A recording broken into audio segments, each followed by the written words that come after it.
बच्चों इससे पहले हम लोग एक्सरसाइज 9.1 ख़त्म कर चुके हैं। उससे रिलेटेड जो भी हमारा काम था सारा ख़त्म कर चुके हैं। आज हम डिस्कस करेंगे एक्सरसाइज 9.2 और 9.2 का क्वेश्चन नंबर 4।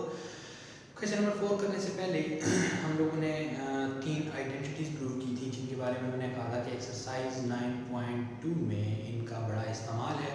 एक बार हम उनका रिवीजन ले लेते हैं कि वो आइडेंटिटीज़ क्या थी, बल्कि हम साइड पे लिख लेते हैं और फिर उसके बाद हम अपनी एक्सरसाइज का क्वेश्चन 9.4 जो है वो स्टार्ट करते हैं। तो सबसे पहली आइडेंटिटी हमने सीखी थी sine square theta plus cos square theta is equal to 1 plus tan square theta is equal to secant square theta, और तीसरी आइडेंटिटी थी 1 plus cot square theta is equal to cosecant square theta. तो ये तीनों identities या तो तीनों की तीनों या कोई दो या कोई एक हमारा क्वेश्चन नंबर 4 और इससे अगले क्वेश्चंस को जो है सॉल्व करने के लिए इस्तेमाल होगी। क्वेश्चन नंबर 4 की स्टेटमेंट में लिख देता हूँ। लिखता है जी, find the values of remaining trigonometric ratios. Question number 4, find the values of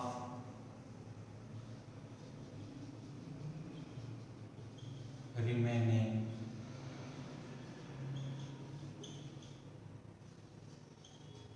trigonometric ratios। तो इसका पहला क्वेश्चन है साइन थीटा। पहला पार्ट जो है इसका, sine theta is equal to 12/13, और साथ इसने लिखा हुआ है कि terminal arm of the angle is in quadrant 1।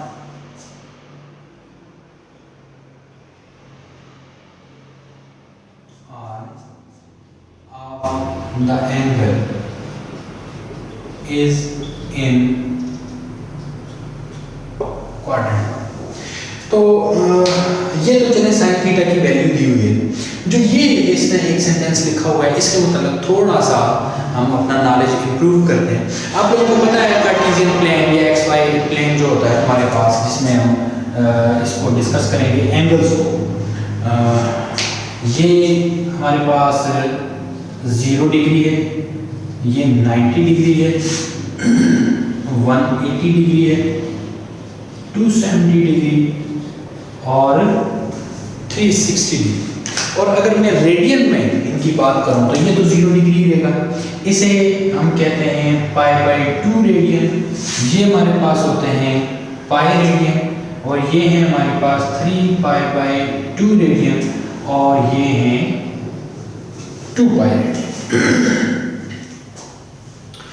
अच्छा, हमारे पास जो 6 रेशियोज हैं, हम 6 रेशियोज में से 3 रेशियोज के मतलब यहाँ डिस्कशन करते हैं कि कहाँ पे अपनी जो रेशियो है हमारी, उसका आंसर पॉजिटिव आएगा और कहाँ पे नेगेटिव आएगा। तो जो आपको याद होगा, हमारे पास जो ट्रायंगल थी, मैं इसे नाम दे देता हूँ ABC, और इसी तरह से ये स्मॉल सी, ये स्मॉल ए, ये स्मॉल बी। हमने बात की थी कि साइन थीटा यहाँ इसके हिसाब से हमारे पास होगा C/A के इक्वल, और कॉस थीटा ये हमारे पास होगा B/A के इक्वल, और टेन थीटा जो है वो हमारे पास क्या होगा, C/B के इक्वल। तो देखें, अगर हमारे पास कोई एंगल आता है क्वाड्रेंट 1, ये हमारा क्वाड्रेंट 1 कहलाएगा, ये हमारा क्वाड्रेंट 2 कहलाएगा, ये क्वाड्रेंट 3 है, और ये क्वाड्रेंट 4 है।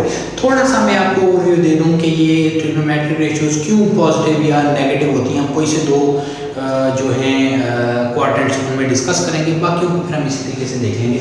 मिसाल के तौर पे हमारा एंगल यहाँ क्वाड्रेंट 1 में है, ये हमारा एंगल है थीटा, और मैं इधर ड्रॉ कर देता हूँ इसे। अब देखिए, मेरे पास राइट एंगल ट्रायंगल बन गई।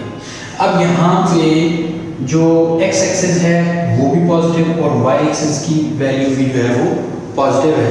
तो अगर मैं यहाँ पे साइन थीटा कैलकुलेट करूँ तो ये क्या बनेगा, y एक्सिस की value divided by x axis की वैल्यू। तो दोनों पॉजिटिव हैं तो जवाब हमारे पास पॉजिटिव आएगा। इसी तरह cos थीटा हमारे पास क्या बनेगा, सॉरी sin थीटा हमारे पास बनेगा x एक्सिस, और ये हमारे पास जो r बनता है एंगल का डिवाइडेड बाई दिस, तो दोनों चूंकि पॉजिटिव है आंसर हमारे पास पॉजिटिव आएगा। इस तरह cos थीटा बनेगा x एक्सिस की वैल्यू डिवाइडेड बाई ये r, ये भी वैल्यूज पॉजिटिव है, आंसर हमारे पास पॉजिटिव आएगा। tan थीटा cot थीटा सबकी वैल्यूज यहाँ पे पॉजिटिव होंगी। अब जब बात करेंगे यहाँ की, तो अगर फर्ज करें मेरे पास एंगल यूं बन रहा है, थीटा यूं बन रहा है, ये मेरे पास इसकी बेस है, ये इसका परपेंडिकुलर है, ये हमारे पास फर्ज करें वो एंगल का आर्म है या हमारी ट्रायंगल की तीसरी साइड है। तो बच्चे देखें यहाँ पे x की वैल्यू नेगेटिव होगी, अपने ओरिजिन से लेफ्ट साइड पे हमेशा x की वैल्यू नेगेटिव होगी, y की वैल्यू पॉजिटिव होगी।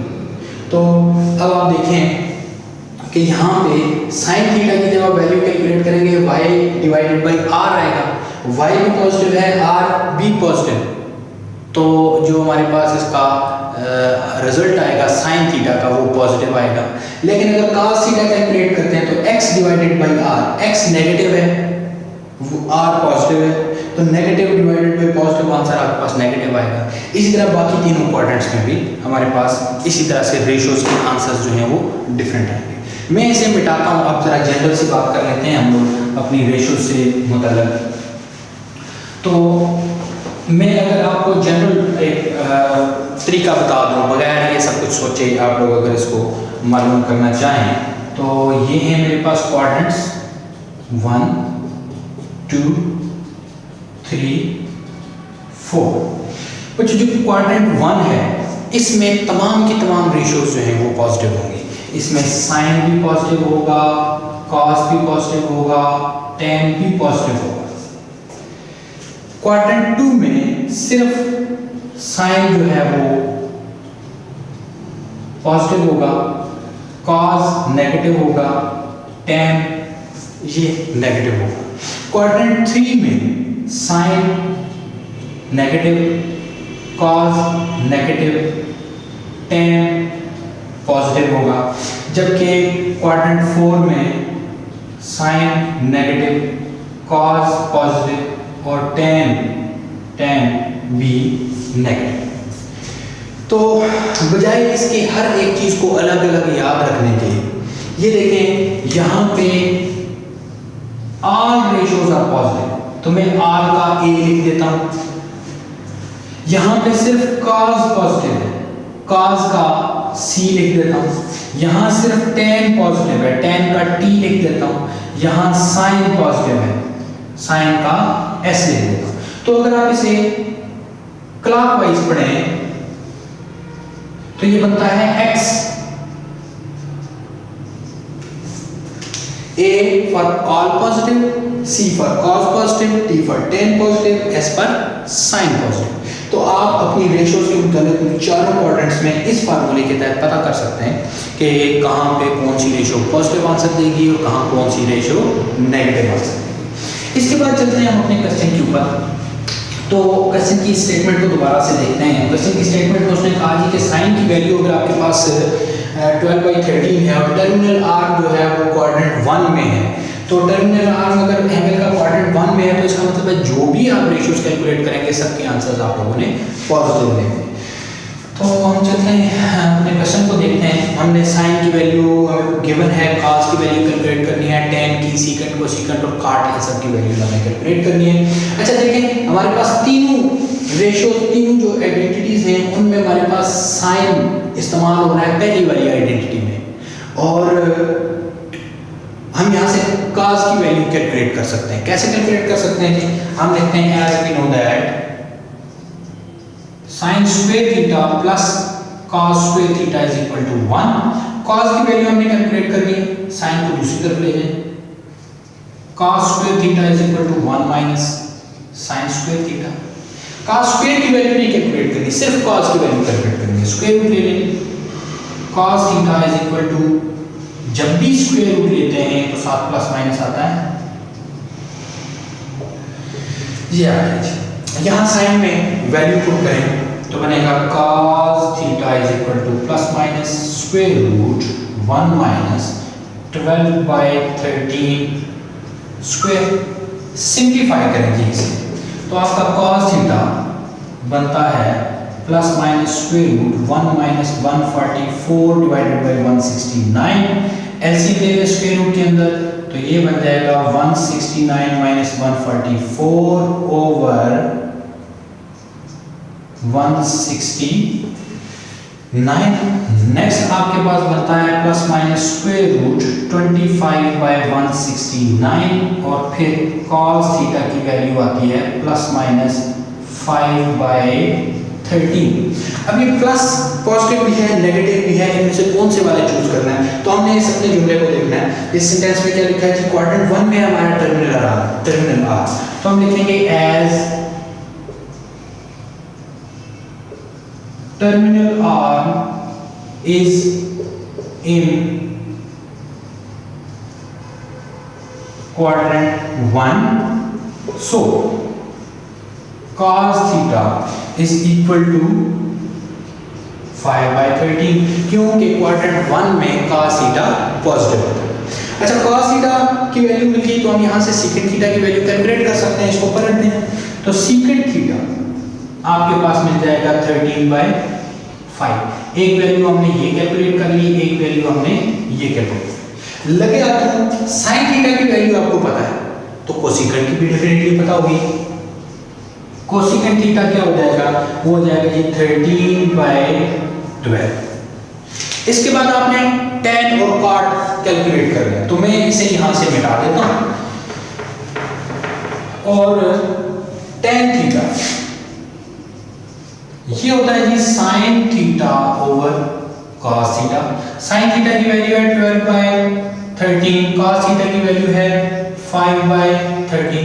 ये 13 में 13 कैंसिल हो जाएंगे, tan थीटा आपका आ जाएगा 12 बाय 5 और tan को पलट के आप काट ले सकते हैं, cot theta is equal to 5 by 12। ये बच्चों आप लोगों की रिमेनिंग रेशियोज, ट्रिग्नोमेट्रिक रेशियोज थी, वो हम लोगों ने कैलकुलेट कर लिया। इसके बाद आप लोग देखें आपका जो क्वेश्चन नंबर 4 का जो सेकंड पार्ट है उसमें देखें जी आपका कहते हैं जी cos थीटा 9/41 है और टर्मिनल आर्म जो है वो क्वाड्रेंट 4 में है। क्वाड्रेंट 4 में होने का मतलब ये है कि सिर्फ cos की वैल्यू पॉजिटिव होगी या उसके साथ साथ सेकंड की वैल्यू पॉजिटिव होगी, बाकी सब वैल्यूज जो भी आप कैलकुलेट करेंगे वो नेगेटिव होंगी। सेम इसी तरह यहाँ cos की वैल्यू पुट करेंगे तो sin की वैल्यू आ जाएगी, बाकी चीजें आप लोगों ने ऐसे ही कैलकुलेट कर ली। नेक्स्ट आपके पास जो है थर्ड, उसमें कहता है जी cos थीटा जो है वो है -√3/2 और टर्मिनल आर्म जो है वो थर्ड क्वाड्रेंट में है। तो सेम आपका जो पार्ट 2 है बिल्कुल वैसा ही होगा। क्वाड्रेंट 3 में होने का मतलब ये है कि सिर्फ tan और cot की वैल्यूज आपने पॉजिटिव रखनी है, बाकी सबको नेगेटिव रखना है। इसी तरह चौथा पार्ट जो है वो मैं आप लोगों को करवा देता हूँ और पांचवा पार्ट जो है उसमें उसने कहा sin theta is equal to -1/√2 and terminal arm is not in quadrant 3। Terminal arm जो है वो क्वाड्रेंट 3 में नहीं है, जरा इस बात को समझें। मैं इसे मिटाता हूँ और फिर हम इसके ऊपर थोड़ी सी डिटेल्ड गुफ्तगू करते हैं और फिर उसके बाद देखते हैं क्या आगे क्या करना। अच्छा जी, इसने क्या कहा,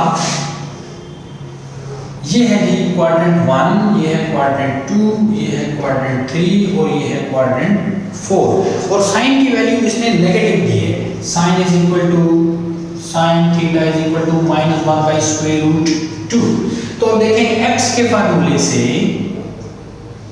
साइन या यहाँ पॉजिटिव है और यहाँ पॉजिटिव है, इसका मतलब है ये दोनों क्वाड्रेंट जो हैं इनमें साइन नेगेटिव होगा।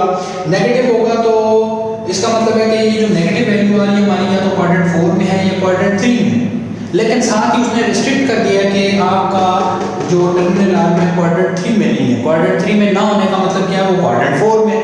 क्वाड्रेंट 4 में अगर आ जाएगा तो इसका मतलब आपने cos को और उसके साथ साथ secant को पॉजिटिव रखना है, बाकी सबको नेगेटिव रखना है।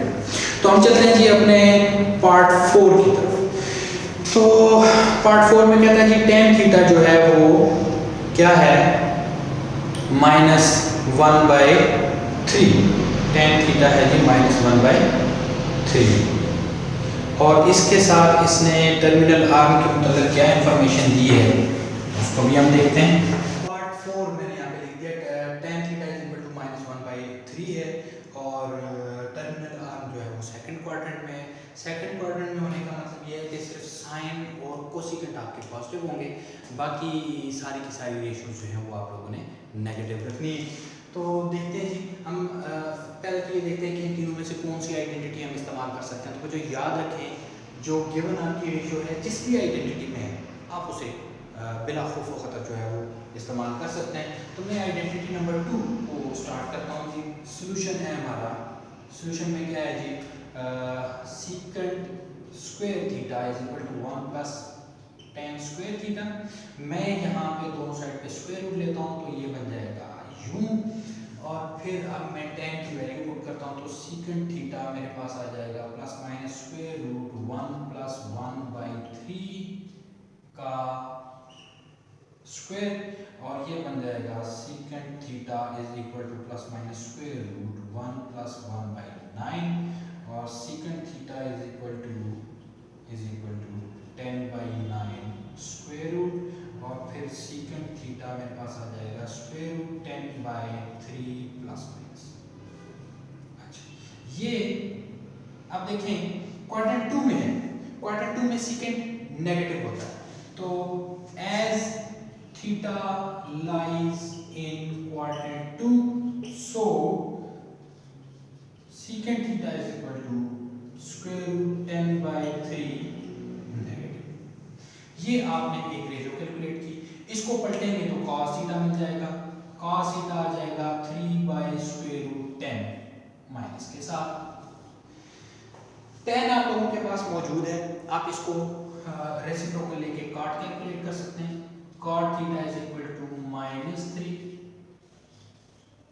अब बारी है साइन की और कोसेकेंट की। तो साइन और कोसेकेंट के लिए देखें आसान तरीका है, काज आपके पास मौजूद है वहां पे पुट कर दें।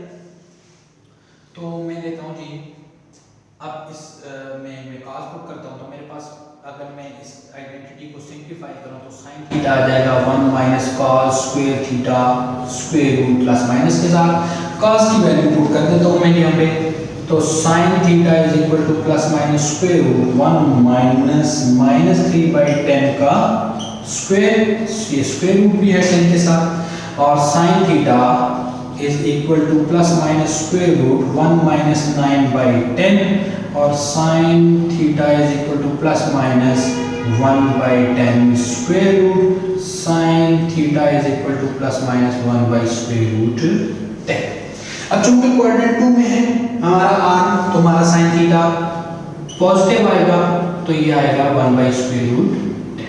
साइन थीटा की वैल्यू हमने कैलकुलेट कर ली, इसी का रेसिप्रोकल लें तो कोसेकेंट थीटा वो आ जाएगा √10 और ये भी पॉजिटिव होगा क्योंकि सेकंड क्वाड्रेंट में हमारा कोसेकेंट थीटा जो है वो क्या होता है जी, पॉजिटिव होता है। तो बच्चों आज तक के लिए इतना ही, अगले लेक्चर तक मुझे इजाज़त दीजिए। अल्लाह हाफिज़।